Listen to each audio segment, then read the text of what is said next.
এই বয়সে মায়ের কোলে থাকা সন্তান মাদ্রাসায় ডাল ভাত খায়। যা, অভিশাপ দিয়া দিলাম, জীবনে অনেক বড় আলেম হবি তুই।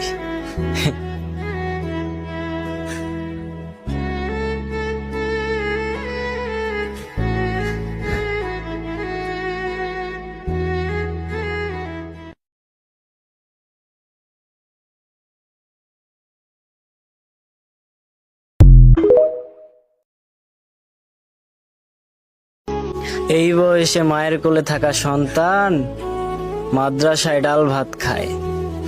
যা, অভিশাপ দিয়া দিলাম, জীবনে অনেক বড় আলেম হবি তুই।